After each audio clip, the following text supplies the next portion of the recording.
Hi guys, welcome back to the channel. FPL Consult here. In today's video, I'm going to share with you guys my Game Week 7 transfer plans. So we'll quickly review how I did in Game Week 6. Spoiler alert, it's not very good. Wildcard 6 turned out to be quite the disaster, so we'll break it down. And thereafter, I'll show you guys my team for Game Week 7 without transfers made and talk through the transfer plans I have moving forward into the future. So hopefully you guys do enjoy this video. If you do, please do drop a like. Please do subscribe as well. We are on the road to 10,000 subscribers, so please do help me if you haven't already to subscribe and support the channel.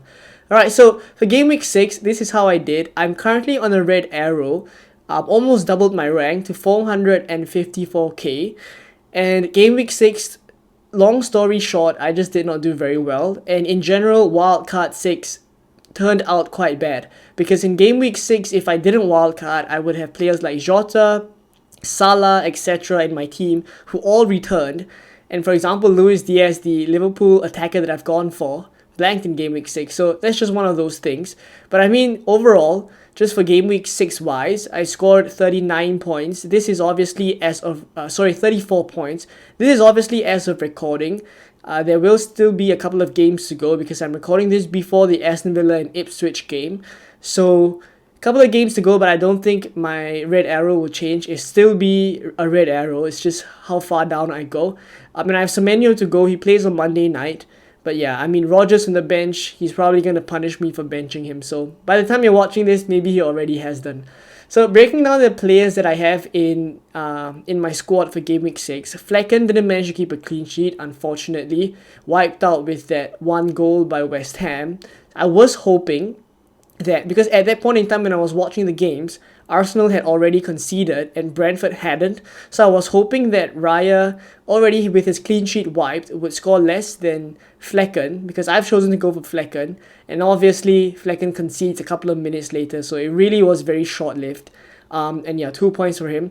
In defense, absolutely abysmal. 1 point for Trent, 1 yellow card, as well as no clean sheet for him. Rico Lewis, only 2 points. The clean sheet wiped out by Anthony Gordon's penalty. But I did like what I saw from him in terms of the 80 minutes that he was on the pitch. He was very advanced. And something interestingly enough is that he's playing in the midfield just outrightly as a midfielder. Not even inverting as a right back coming into midfield, but just outrightly, beside Kovacic as a midfielder and being very advanced, because Kovacic is the one that drops deeper a little bit in most times. So, yeah, I mean, I like the positions that Lewis takes up. It's just that City have not been keeping clean sheets this whole season. And also, I need to start to see some attacking returns from Lewis, hopefully. Right, so that's with him. For Gabriel, again, didn't manage to keep a clean sheet, and obviously conceding 2 goals to Leicester means that he's negative, minus 1 point, so he's on 1 point. And in midfield, Mbumo again scores in the first minute of a game. He's absolutely insane. I think it's worth considering some game weeks whether we want to captain Mbumo even. So, I mean, looking forward into the future, Haaland has very good games, which I don't think we would captain other players instead of Haaland. But, I mean, Mbumo has just been performing so well. Right, and then Saka, currently he's on 5 points because FPL has him on 3 bonus points. I have no idea how that is still the case, because Trossard and Martinelli both got 1 goal and 1 assist, and yet Saka is on the same bonus points as Martinelli, which is 3 bonus points, and Trossard is on 1 bonus point. So I think in terms of looking at the underlying numbers, I understand in terms of big chances created, crosses, etc. But something in me just tells me that FPL are going to update this as we go closer to the end of Game Week 6. In which case, I do think Saka will probably drop in terms of bonus points. I think 3 for him feels a bit absurd. But let me know what you think about that in the comments down below. And then Luis Diaz blanked, of course. The week that we bring him in, he blanks. And Salah and Jota that I had in Game Week 6 without wildcarding outscored him. So it is what it is. It's one of those game weeks, right? And then up front, Chris Wood blanks, and Havertz 6 points. I was pretty lucky. I'll hold my hands up and say that Havertz getting the goal in the injury time and the way that it happened, where the defender kicked it against Havertz and then it went in. I mean, it was a bit comical, but when I saw the notification of Havertz scoring, I had to say I jumped up a little bit. So Havertz here scoring and kind of getting more points than had I gone for a second defensive Arsenal asset. So for game week 6 alone, already a little bit up there in my decision to go double attack instead of double defense. We'll see later down the line 7 and 8. In game week 7 and 8, Southampton and Bournemouth for Arsenal. Hopefully Havertz can continue to outscore that Arsenal defensive asset for me to kind of justify going for him here. So there we go. Haaland blanks, of course.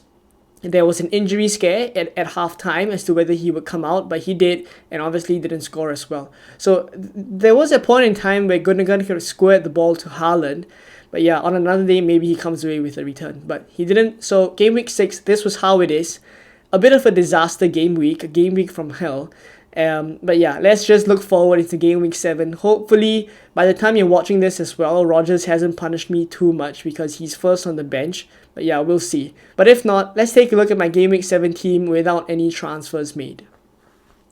So for game week 7, I have 0.1 million in the bank and I have one free transfer that I hope I will be able to roll to game week 8, because I have plans to use 2 free transfers in game week 8 and make a double change then. We'll talk more about my future plans in the next section where we do the transfer tinkering, but specifically for game week 7, I think this is how I'm likely to line up. Flecken in goal, Wolves at home, decent enough fixture. I'm hoping he keeps a clean sheet here.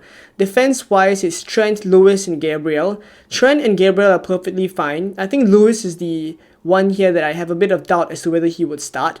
I will have to monitor the minutes that he gets in midweek in the Champions League, for example. I'm hoping he misses that game so that he'll be able to start in game week 7 against Fulham, where I do think that if it's an easier kind of a fixture where Man City maybe don't have to play so defensively, then Rico Lewis would get a run out. And looking at the positions that he takes up, especially in the Newcastle game where he was so advanced, if he gets a start, I really like his potential. It's just that I do hope Man City will also be able to keep a clean sheet because they have been conceding quite a number of goals this season already. So that's for Rico Lewis. Now in midfield, it's Mbeumo, Saka, Luis Diaz, Rodgers and Semenyo. The only real issue here I see is Luis Diaz, and he's quite a big issue because again, if in midweek he plays, I think there's a very good chance he gets benched. In which case, because I only have 0.1 million in the bank, I wouldn't be able to do Luis Diaz to Bruno Fernandes, and I already knew that I locked myself out of this move, but I was happy enough to play Chris Wood against Chelsea if I have to. So that will be the plan. If we get news that Luis Diaz doesn't start, for example, he drops to the bench, and I would have Chris Wood in the starting 11. So that is the plan for now, allowing me to still roll that one free transfer that I have. Aside from that, Mbeumo and Saka are very secure. Rodgers as well, good for 90 minutes, etc. And Semenyo has a very good fixture in Leicester away, so I'm happy enough with the midfield. Up front, it's Havertz and Haaland. Haaland probably going to be the captain for game week 7. And Havertz again, I'm hoping he does well because I'm keeping with the decision to kind of go for double Arsenal attack, and this is game week 7, the Southampton at home fixture where I hope Havertz will be able to get returns in to outscore, for example, if I had gone for Raya or Saliba instead. I will eventually still go for double Arsenal defense. I don't think the game yesterday against Leicester, where Arsenal conceded 2 goals, has put me off going for double Arsenal defense. The expected goals conceded for that game was 0.27 for Arsenal, so Leicester were very lucky to score 2 goals. In which case, I think moving forward, they are still a very good defensive unit to have. And double Arsenal defense is definitely something I would look at, especially from game weeks 12 onwards. So that's the thinking behind, moving from double attack to double defense eventually. If not, yeah, Havertz and Haaland up front. On the bench, it's for now Chris Wood, Greaves and Aina. But Wood can very well come in if Luis Diaz is going to miss out. And if Lewis misses out, then Greaves comes in and Lewis drops to the bench. I don't intend to use this one free transfer. So there we go for my game week 7 team selection at least. And let's have a look at the future game weeks, especially from game week 8 onwards, where I intend to have 2 free transfers to play around and show you guys what I intend to do with my team moving forward. This is my team on Fantasy Football Hub Transfer Planner, exactly as shown in the graphic just now. And for game week 7, again 0.1 million in the bank and 1 free transfer. I do hope to be able to roll this transfer. So assuming I do that, into game week 8 now, I will still have 0.1 million in the bank, but I have 2 free transfers now. And this is when I intend to remove my Liverpool players because they have Chelsea, Arsenal and Brighton in the next 3 games. So I think it's time to hop off the Liverpool assets, starting with Luis Diaz.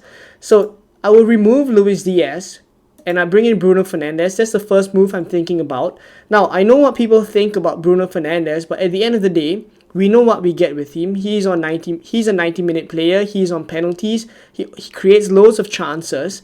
And I look at the fixtures that they have from game week 8, which is when I intend to bring him in. It's Brentford, West Ham, Chelsea, Leicester, Ipswich, and Everton. It's very good fixtures.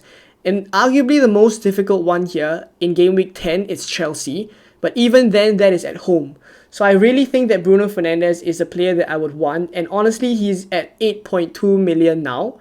So as he continues to drop in price, he becomes better and better value for me. That's what I feel. So Bruno Fernandes for now is in my thinking. Now, in terms of Trent Alexander-Arnold, I would likely downgrade him because you see I have negative 0.2 for now. So I need to free up some money, and Trent again is a Liverpool asset that I intend to sell. So in terms of replacements, I can go a few different places. I think the main one I'm looking at currently is Vardiol. Now, Vardiol has good things to offer in that if he is playing in the advanced position that we saw against Newcastle, because Kyle Walker was playing right back and Rico Lewis was playing in the midfield. So with that kind of a setup, Kyle Walker was playing as the back three in attacking phases, and obviously Vardiol has more license to move forward, in which case when he did so, he got the goal against Newcastle and we know what he's capable of. So when he is playing that kind of a role, I think he's well worth the 5.9 that we're paying for him. But the thing is, by going for Vardiol and removing Trent, I triple up on Man City already, and I essentially kind of lock myself out of midfield options for Man City. So that's one of the downsides of it. But I think if I'm happy to go enough with the Vardiol and Lewis double up in defense as well as Haaland up front, then I think this is one of the players I can consider. Now, aside from Vardiol, I'm also considering two other players in Pedro Porro as well as Diogo Dalot. So I'll speak about Pedro Porro first.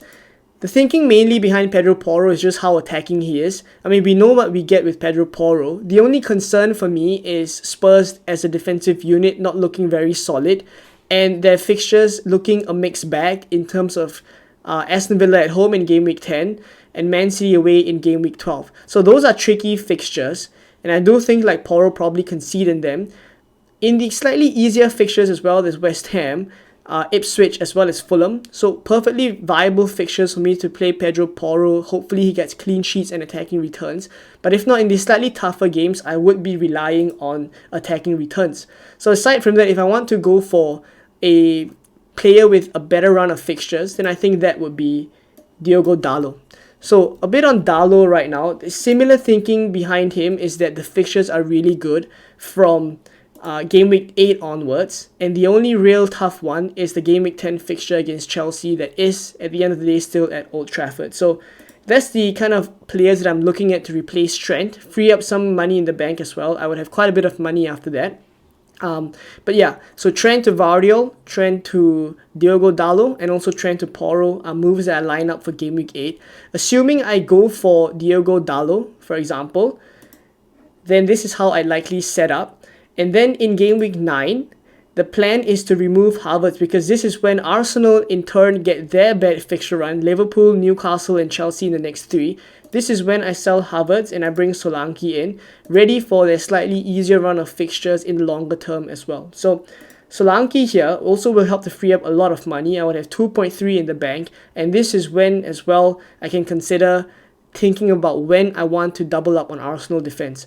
So speaking about double Arsenal defense, from game week 9 onwards, I'm likely to still have only 2 Arsenal assets because again, this is a slightly tougher run. So Gabriel and Saka are probably the only ones I'd have. I don't have any kind of transfers that I have made ready for game weeks 10 onwards because game week 9 I already have Solanke in. So game week 10 I don't really have any transfers lined up. 11 as well I don't. But from game week 12, this is when I want to bring in a second Arsenal defender. So by then, because I have quite a bit of money in the bank, I can consider whether I want to do Rico Lewis out for Saliba, for example, if Rico Lewis continues to be a bit of a doubt and I do think like he's not someone I want to go with. Or if I reverse the move, I can also do Verbruggen to Raya. It will be quite a bit of money spent in the goalkeeper position, but there is decent enough rotation with Raya and Flecken in the event that I want that. So a couple of ways I can go about getting my Arsenal defenders, but either ways that is only up till game week 12. Like until their fixture run turns good again, I don't see a need for me to get double Arsenal defense or be in a rush. So coming back to game week 7 now, again I intend to roll the transfer, and that is why I think from game week 8 onwards, I need those 2 transfers to kind of change my Liverpool players out and bring in the Manchester United players, or in defense if I go for Vardy, for example, just switch out the Liverpool players and then be able to have a decent enough team for a good period of time, not needing to make any major transfers until game week 12 onwards. So that's the plan. And in game week 7, likely set up something like this. If Lewis misses out, I will have Greaves coming in. If Luis Diaz misses out, I'd have Wood coming in.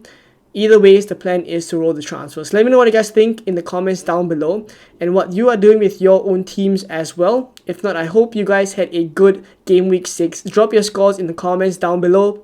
It was a pretty bad one for me, so hopefully I can bounce back in game week 7. But I'd be keen to know how you guys did. I hope you guys enjoyed this one. If you did, please do drop a like. Please do subscribe as well. And I will see you guys in more game week 7 content coming tomorrow. Bye-bye.